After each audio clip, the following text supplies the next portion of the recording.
세상에는 이상한 믿음을 가진 사람들이 있습니다. 이런 질문을 던져보죠. 2차 대전은 실제 일어났을까요? 2차 대전이 일어났다는 사실을 부정하는 사람은 없을 겁니다. 여러 국가가 전쟁에 참전했고 심각한 전쟁 후유증을 겪었으니까요.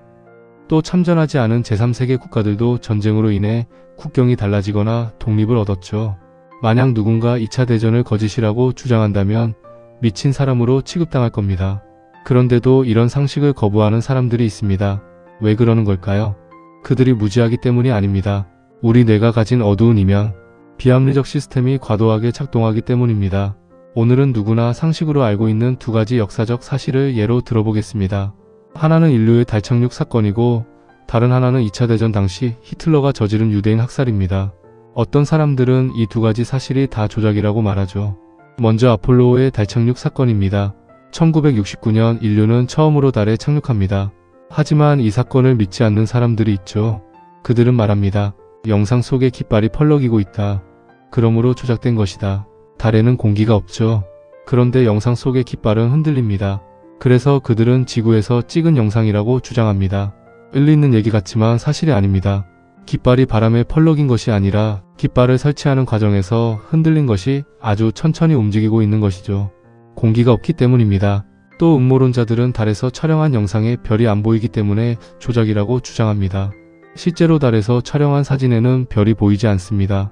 그래서 그들은 스튜디오에 설치된 강력한 조명 때문에 별이 찍히지 않았다고 말합니다.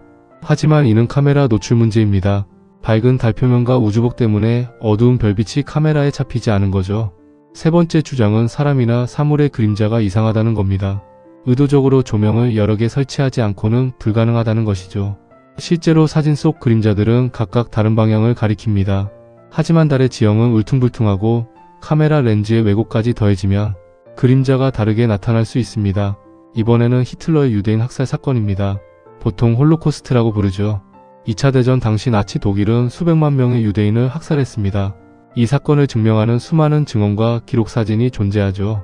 그래도 음모론을 믿는 사람들에게는 소용이 없습니다.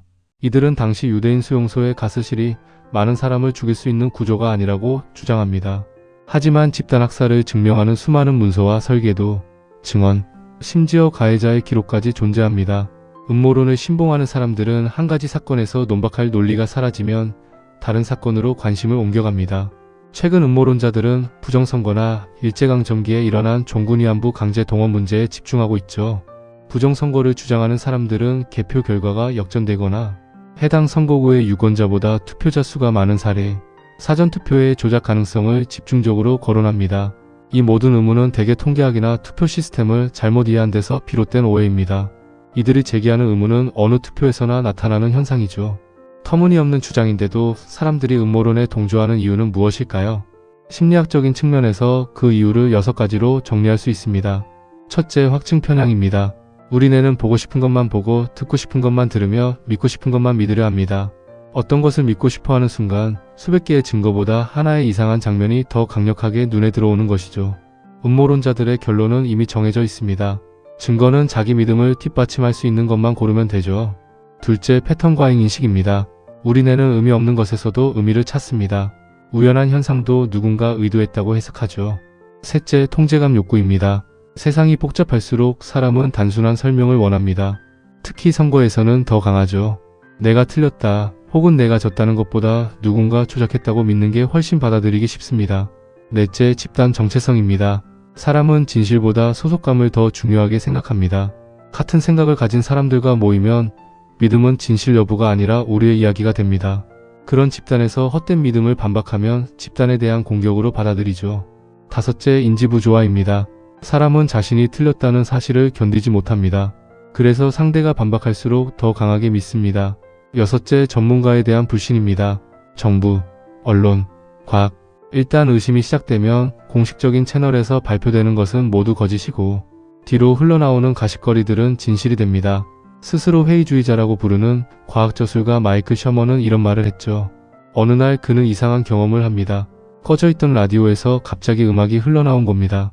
그 순간 그는 이렇게 생각합니다. 이건 돌아가신 할아버지가 보내는 신호 아닐까? 과학자인 그조차 그 순간에 초자연적인 해석을 한 것이죠. 왜일까요? 인간의 뇌는 누구나 비슷한 방식으로 작동합니다. 그가 과학자든 수학자든 통계학자든 우리 뇌가 가진 한계를 완전히 벗어날 수 없습니다. 달 착륙을 부정하는 사람, 홀로코스트를 부정하는 사람, 부정선거를 믿는 사람, 그들은 정신에 문제가 있어서 그런 것이 아닙니다. 누구나 그렇게 생각할 수 있죠. 진짜 위험한 것은 틀린 믿음이 아니라 나는 절대 틀리지 않는다는 확신입니다. 사실 우리는 모두 음모론의 경계에 서 있는지도 모릅니다. 오늘 이야기는 여기까지입니다. 구독과 좋아요는 저에게 큰 힘이 됩니다. 감사합니다.